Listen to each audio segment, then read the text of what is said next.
I'll start my debate in 3, 2, 1. Panels, we need to realize that human is an emotional actor in which they can either be selfless or selfish.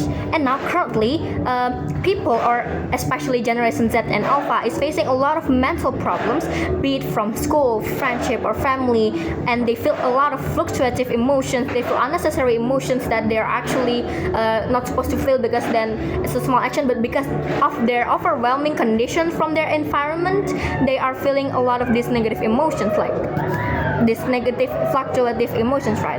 Now, if humans were to allowed to transfer emotions to others, it can make their mental health more stable, right? Because manifestation is that they can then transfer the unwanted emotions to other people, and then they can then sort out the remaining emotions in their system, so that they are feeling a lot better, right? And feeling a lot better means that their mental health is of course more stable, right? Because they don't feel these unnecessary negative emotions, right? But then B, assuming that they can transfer it back, and assuming that it is legalized for them to be transferring each other's emotions, right?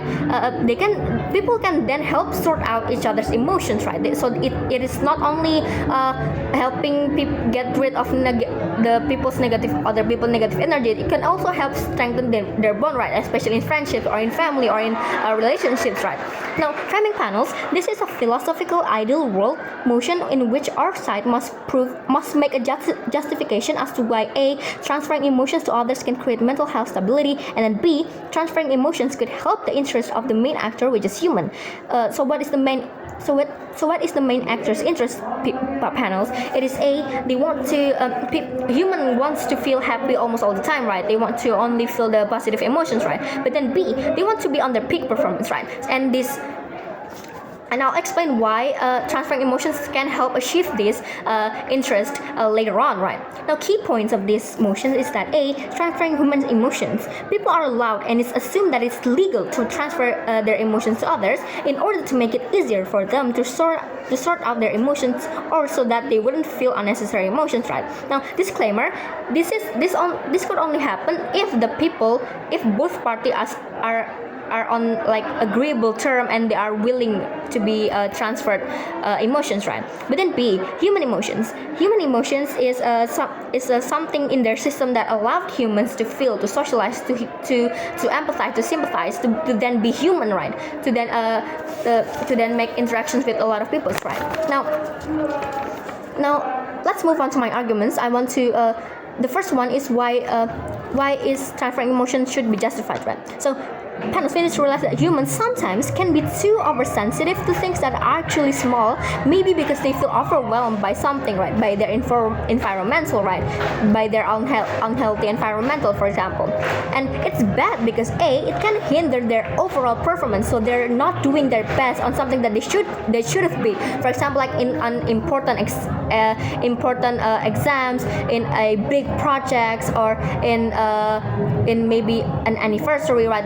They have to be on their peak performance. They have to be on their peak emotions, right? But then B, their action that is caused by their overwhelmed emotions, by their negative emotion, could then cause a chain reaction to the people around them, right? For example, your cat just died, and you feel sad. You feel sad, right? You feel sorrow. You feel sadness. You want to cry and anything like that. But then your friend comes to you and asks you what happened, right? And you tell them the story, and they now feel sad too, and it can hinder both you and your friend's performance, right? Because of the chain reaction happening, right? Now, why is transferring emotions to others should be justified, judges? It is A, so that people can always be at their peak performance with a corresponding positive emotions, so that they can do their best at something that they should have done. They should have do their best at, right? But then B, it can help people with their interaction or bond, right? For example, A is a mentally stronger person, while B is the opposite, and for example, B is sensitive and weak mentally, right? A could then, for example, B is facing such is facing a huge problems, and they feel, and when they actually supposed to be handling the emotions well, they couldn't because they're weak mentally, right? So A could then help B by willing to collect B's emotions. So when B is in a lot better shape, right, they're handling their problems well, right?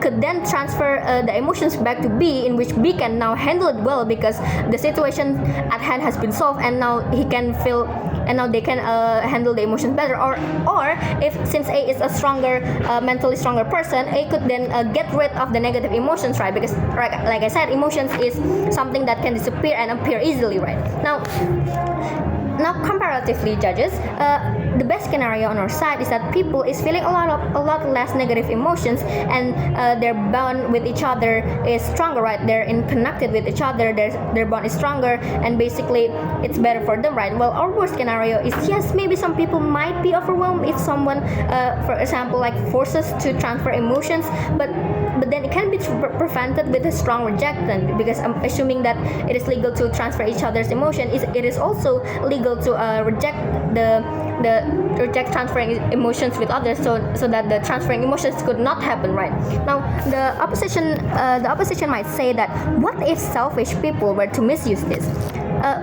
This would not happen, judges, because the other party needs to be willing to be able to transfer emotions. So if they refuse, this cannot happen. This interaction, this transferring emotions to each other cannot happen.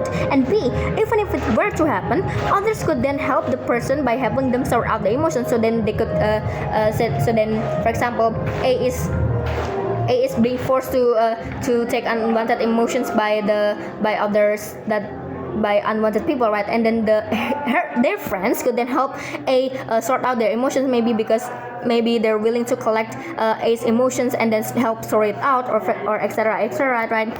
And furthermore, human is an emotional creature, and they're most likely want to help each other, right? So they wouldn't likely want to bother an unwilling person, right? They would want to, why should others feel these emotions that I'm feeling, right? I don't want them to feel these negative emotions of mine, right? So they are naturally not one. They are naturally don't want to bother people, right? And thus that's why their arguments cannot fly. Proud to propose. Thank you.